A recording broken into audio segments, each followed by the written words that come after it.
तर अदानींच्या भावाचा राष्ट्रवादी पक्ष फोडण्यात सहभाग होता असा आरोप केलाय संजय राऊत यांनी।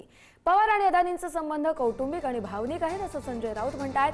तर अदानींच्या कंपन्या पर्यावरण विरोधी असल्याची टीका हर्षवर्धन सपकाळ यांनी केली आहे। ठाकरेंना निमंत्रण असतं तर तेही अदानींसोबत गाडीत दिसले असते अशी त्यावरती प्रतिक्रिया संजय शिरसाट यांनी दिली आहे।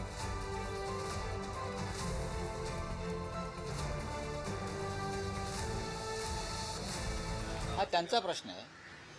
शरद पवार आणि गौतम अडाणी यांचे संबंध हे राजकीय नाही आहेत, कौटुंबिक आणि व्यक्तिगत आहेत। आपल्या कार्यक्रमाला कोणाला बोलवायचं हा ज्याचा त्याचा प्रश्न असतो। त्यांनी गौतम अडाणींना बोलवलं असेल आणि त्यासाठी पवारांचं अख्खं कुटुंब ज्यांनी पक्ष फोडला तर अजित पवार सुद्धा उपस्थित असतील तर तो त्यांचा व्यक्तिगत प्रश्न आहे। पवारांचा पक्ष फोडण्यामध्ये गौतम अडाणींच्या भावाचा सहभाग होता अशी माझी तेव्हा माहिती होती। अजित पवारांना पक्षातून फोडण्यात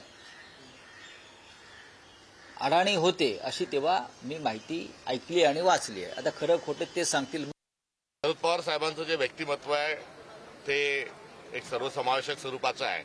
देशाचे जे पंतप्रधान आहे तेही शरद पवार साहेबांचं बोट धरून ते राजकारणात पुढे आले असं त्यांचंच वक्तव्य होतं। तर बोट धरून नरेंद्र मोदी पुढे गेले, तसंच पाया पडून अडाणी गेले असावेत असा त्याचा अर्थ आहे। अडाणींच्या एकंदरीत त्यांच्या कंपनीच्या कार्यपद्धती ज्या आहेत या पर्यावरणाच्या, लोकशाहीच्या नीतिमूल्यांच्या विरोधात आहे आणि या देशाला पुंजीपती जे अनेक वेगवेगळ्या समस्येमध्ये या देशाला ढकलत आहे त्यामधले अग्रणी नाव हे अडाणींचं आहे। दोन्ही गोष्ट महत्वाच्या आहेत की अदानीच्या गाडीमध्ये शरद पवार आणि अजित पवार जाणार आहेत, एकत्रित कार्यक्रम घेणार आहेत। कदाचित उबाटाला निमंत्रण दिलं नसता तिस मागच्या सीटवर तेही बसलेले आपल्याला दिसले असते। म्हणून जे काही टीका टिप्पणी करतात ना त्यांनी हे चित्र एकदा पाहावं आणि याची फ्रेम करून घरात ठेवावं।